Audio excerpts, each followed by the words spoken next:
RJ, should Reggie go over to the thermostat to our radio right, pull it off the wall to see if there are actual wires in there to think that it works or not?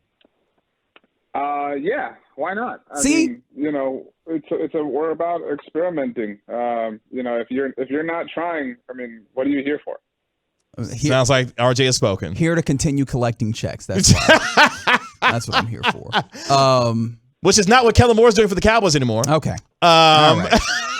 He is no longer here, as he is now the offensive coordinator for Justin Herbert and the Los Angeles Chargers. Before we go to the Cowboys side of the things on this, what do you think about the fit with Kellen Moore in Los Angeles to go cook with Herbert, Mike Williams, Keenan Allen, Austin Eckler, Rashawn Slater, and all those, nice weapons they got in Los Angeles? I mean, I think Joe Lombardi kind of was the guy who had to pay the price for, the team blowing a 27-0 lead in the wild card round, right? And so I don't know that the offense is like the biggest problem. And I like Justin Herbert a lot. I think the internet loves him, which kind of, as a contrarian makes me want to push back a little bit. And so I really hope that we get to see a great offense and a great quarterback. I hope he finally realizes his potential. This is a real kind of like nowhere to hide. All right, Justin Herbert, you got nowhere to hide. This dude who commanded one of the best offenses in the NFL. Kellen, you got nowhere to hide because this is the dude Twitter loves. So at the very least, I'm interested, right? I'm interested to see whether this crashes and burns or if it's kind of an amazing spectacle. RJ, along those lines, do you think that we've been unfair, the larger we have been unfair to Kellen Moore in the ways that, he's almost been scapegoated as, a problem or the problem for the Cowboys this year? I really hate to ride the fence, but yes and no. I mean, Nah, you good. The water had to go out somewhere, right? I mean, and they couldn't just run it back. I know that's kind of the popular line. And I think, if you had to pick one that you trust the least, it's probably Kellen. And that's just the reality of the situation. But, I mean, the guy has a resume that's hard to refute, right? Like everything we've talked about and how great the offense has been. But sometimes great isn't great enough. And I think that's the problem. And I think it's unfair to say, well, they only put 12 points on the board against San Francisco, blah, blah, blah.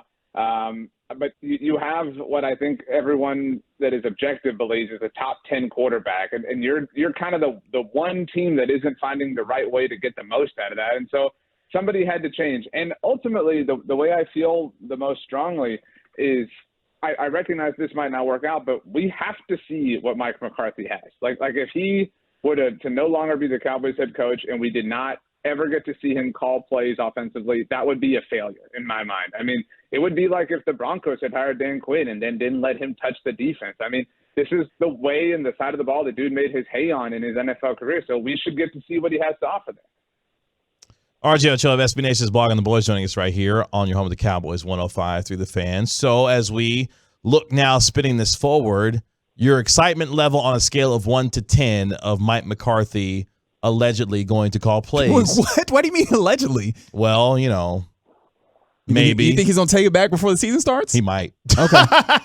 What do you think?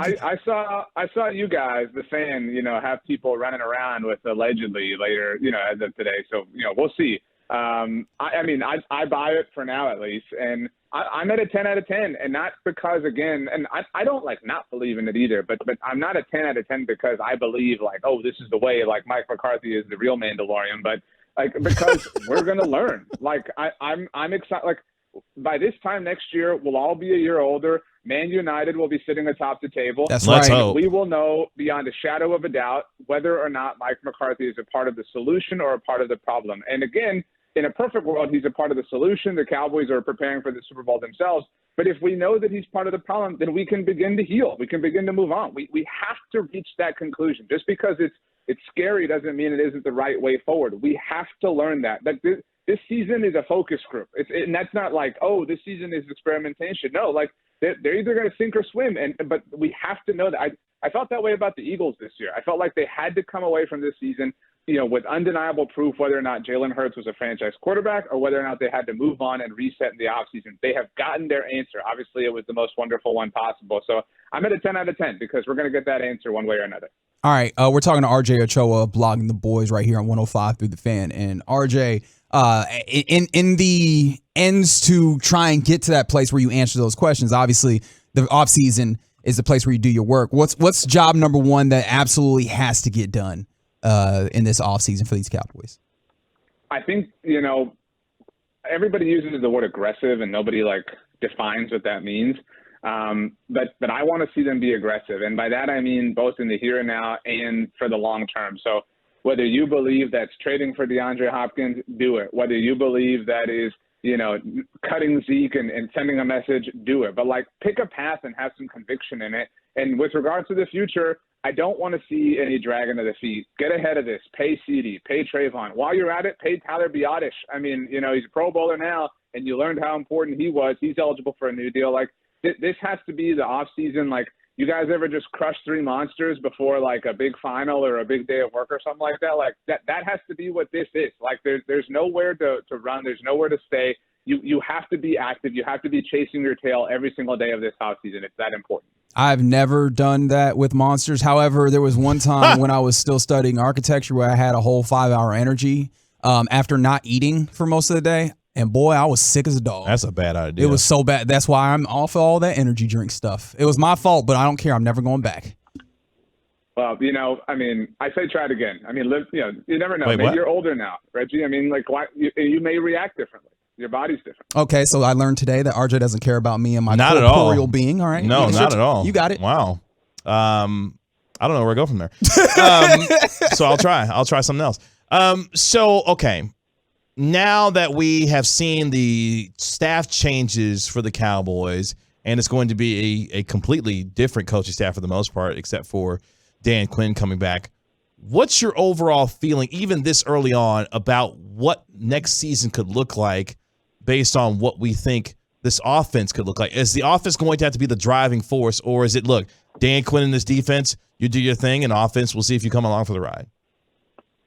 I honestly think it will have to return to the offense kind of moving things along. And we all said, over the last year, how unlikely it would be for the Cowboys to kind of maintain their success and maintain the turnovers and things like that on defense. And kudos to them. They were the one team in 100 years that kind of found a way to fight that off. But the reality is regression is coming. We can sit here and want and wish it away, but it's data, it's math, it's history, and so it is likely coming for them. And it's not just in the turnovers and the takeaways. It's likely, at some point Micah Parsons will be just a normal, really good football player as opposed to a super freakazoid football player. At some point, Jaron Kearse and Trayvon Diggs and Leighton Vander Esch having this amazing season. And so this is an offensive league. There are so few teams that kind of dominate year in and year out because of the defense carrying the weight. And it usually isn't enough. I know that there were extenuating circumstances, but we saw that with San Francisco yesterday.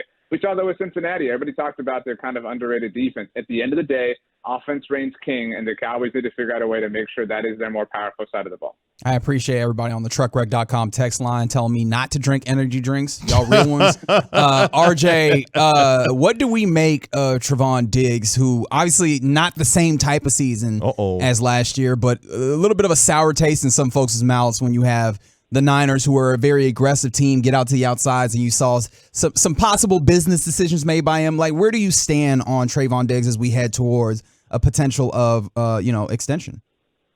I'm all in. Trayvon has proven to be one of the best corners in the NFL. Define that how you want. Have a problem with his play style how you want.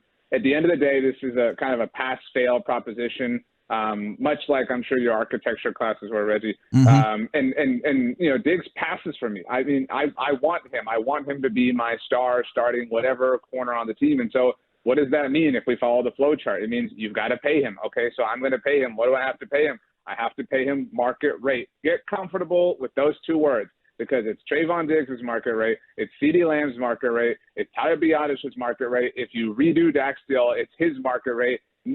This idea, it's the Cowboys and the brand and they're going to take less, let it go. That is so silly and so stupid. It is just time to get, with the times and understand that you have to pay these guys. It's a business, and it's a business for them as much as it is for you too. Okay, I'm going to stick on the Trayvon thing real quick because I feel like you would know this answer because you pay attention to all things social media. So 2 questions. Has Trayvon Diggs ever followed the Cowboys on Instagram? I don't know. I mean, and obviously that's been the biggest story of the last 24 hours, I guess.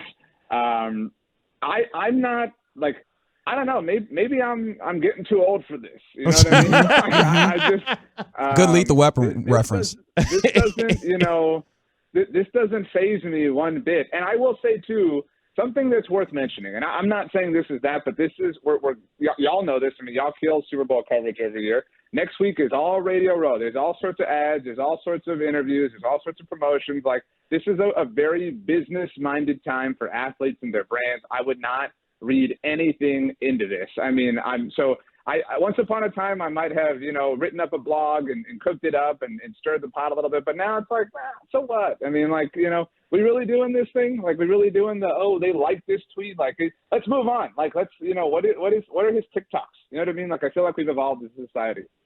The only reason why I ask, is that an evolution? What are his TikToks? That feels like the opposite of an evolution. It's a great movie, by the way, Reggie. Evolution. Not enough people talk about it. Okay. I don't think I've watched it, so.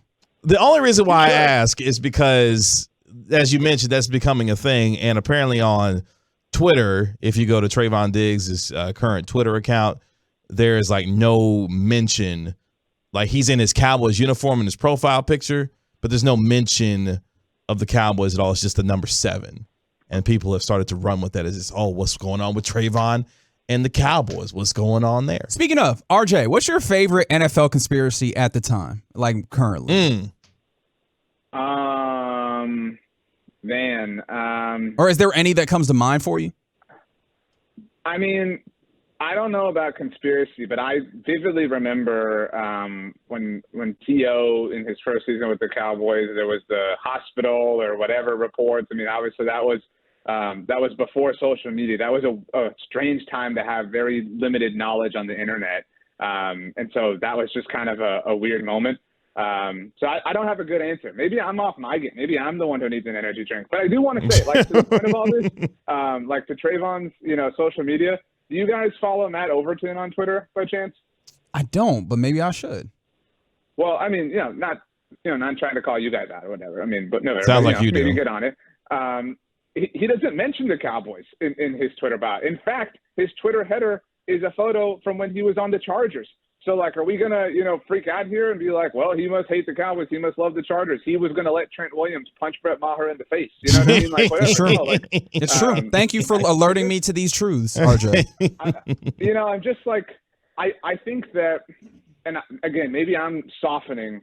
I think that we are so conditioned to, like, the clock strikes midnight on the season. It ends however it does until we revert into, like, how do we dunk on the Cowboys as much as possible? They're not perfect. They have flaws. They have things I would like to see them do. They do things that I disagree with. But this is turning into like a successful franchise in a football way. And yeah, they still have all the glitz and glamour on top of it. So we don't have to like freak out about the tiny little things that, maybe were a big deal in the past. We'll see. Maybe. And plus, I mean, Trayvon has every right. Even if he, and I know y'all aren't saying he doesn't, but even if he is playing some games, get your bag, dude. Get paid. You have one chance to get this second contract. So, get every penny you can.